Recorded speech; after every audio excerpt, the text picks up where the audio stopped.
ऐसे ही अपने घर में एक बहुत अच्छी दवा है धनिया। धनिया सूखा वाला और ताजा दोनों काम है। अगर आपको एनीमिया है, माने खून की कमी है, तो हरा धनिया पीस पीस के चटनी बना बना के खूब खाओ, उसका रस पियो। और सूखा धनिया सबसे अच्छा काम आता है थायराइडिज्म। अगर हाइपर थायराइडिज्म है, थायराइड बढ़ा हुआ है, या हाइपोथायराइडिज्म है, घटा हुआ है, दोनों ही स्थिति में सूखे धनिए को पानी में डालो, पानी को उबालो और सवेरे सवेरे घूट घूट पियो, तो लगभग 20-25 दिन में सब तरह का थायराइड खत्म कर देता है सूखा धनिया। ऐसे ही आपके घर में एक बहुत अच्छी दवा है काला नमक और सेंधा नमक। आपको तो मेरी विनती है कि आप घर का नमक बदल दो अपना। पहले तो ये पिसा हुआ तो लाना बंद कर दो, आप या तो सेंधा नमक लाओ, नहीं तो काला, और वो डेले वाला लाओ।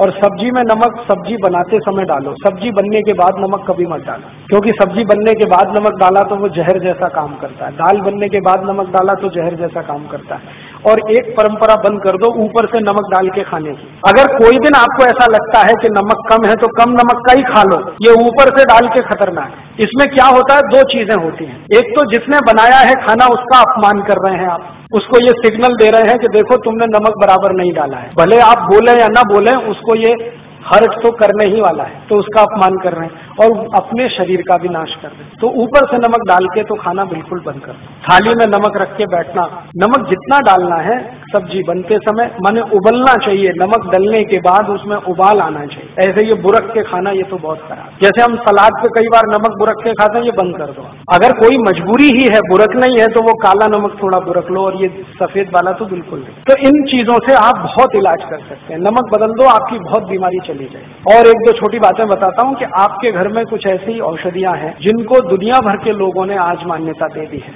वो उसमें से एक है तुलसी। अगर तुलसी आपके घर में है, श्याम तुलसी घर में है जिसके पत्ते गहरे हरे होते हैं, तो आपके घर में सब बीमारियों का इलाज है। इस तुलसी के पत्ते का काढ़ा बना के जो भी पी लेगा उसको कभी चिकनगुनिया हो नहीं सकता, ये गारंटी मैं देता हूँ। और चिकनगुनिया ठीक होने के बाद जो सब शिकायतें हो रही है ना, अभी दर्द नहीं जा रहा है, कमजोरी नहीं जा रही है, एक ही दिन तुलसी का काढ़ा पी लो तो सब चला जाए। तुलसी जो है ना एंटीपायरेटिक है, माने बुखार से होने वाली तकलीफों की सबसे अच्छी दवा है तुलसी। कभी भी बुखार आ जाए, तुलसी का काढ़ा कभी भी दो, भूलो ही मत। ज्यादा तेज बुखार हो तो तुलसी के काढ़े में अदरक का रस मिलाओ, नहीं तो सौंठ का पाउडर मिलाओ। और ज्यादा तेज बुखार है तो इसमें पीपर मिलाओ, छोटी पीपर मिलाओ। और ज्यादा तेज बुखार है तो नीम की गिलोय मिला लो, या नीम के पेड़ की छाल का पाउडर मिला लो।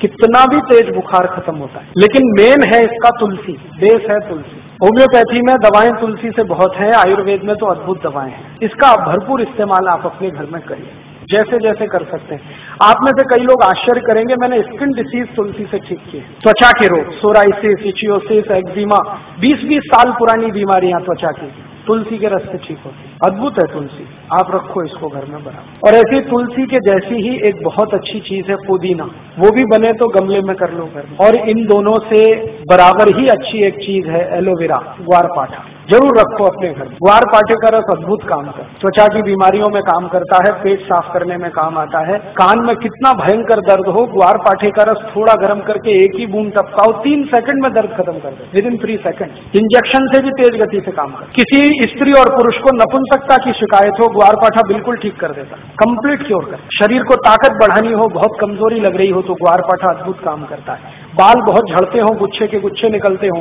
ग्वारपाठे का रस बाल में लगाओ, जैसे तेल लगाते हैं, 1 घंटे के बाद धो लो तो बाल झड़ना बंद करा देता है। बाल ज्यादा काले रखने हैं तो ग्वारपाठा सप्ताह में 1 दिन लगाते ही रहो रस के रूप में, अद्भुत काम करता है। आंखों की रोशनी बढ़ानी हो तो ग्वारपाठे को इस्तेमाल कर सकते हैं, पीने के रूप में ले सकते हैं। बच्चों को फोड़े फुंसियां बहुत होती हैं, 1-1 चम्मच ग्वारपाठे का रस 3-4 दिन पिला दो तो सब फोड़े फुंसियां होना बंद।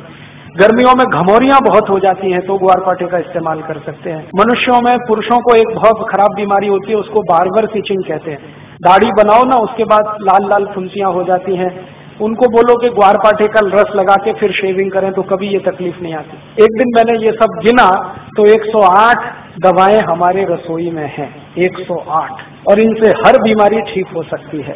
कहीं घर के बाहर जाने की जरूरत ही नहीं है। और मैं तो सबको चिल्ला चिल्ला के कहता हूं कि आप बीमारी से नहीं, डॉक्टर से बचो। बीमारी खतरनाक नहीं है, डॉक्टर खतरनाक। एक बीमारी से दूसरे में फंसाएंगे, दूसरे से आपको तीसरे में ले जाएंगे, ठीक ही नहीं होने देंगे। और आजकल डॉक्टर जो दवाएं आपको खिलाते हैं ना, वो दवा अपनी माँ बहन को कभी नहीं खिला सकते, ऐसी दवाएं आपको खिला देते। जिन दवाओं पर कोई क्लिनिकल ट्रायल्स नहीं हुए हैं, जिन दवाओं को किसी ने अप्रूव भी नहीं किया है, उनको धड़ल्ले से प्रेस्क्राइब करते हैं क्योंकि कमी कमीशन मिलता है। और ये कमीशन खोरी इतना बढ़ गया है कि अब अच्छा डॉक्टर चिराग लेके ढूंढने निकलो तो कोई एक मिले, मुश्किल से एक मिले। इसलिए आप इनसे अगर बचे रहें तो आपकी जिंदगी बहुत सुरक्षित रहने वाली है।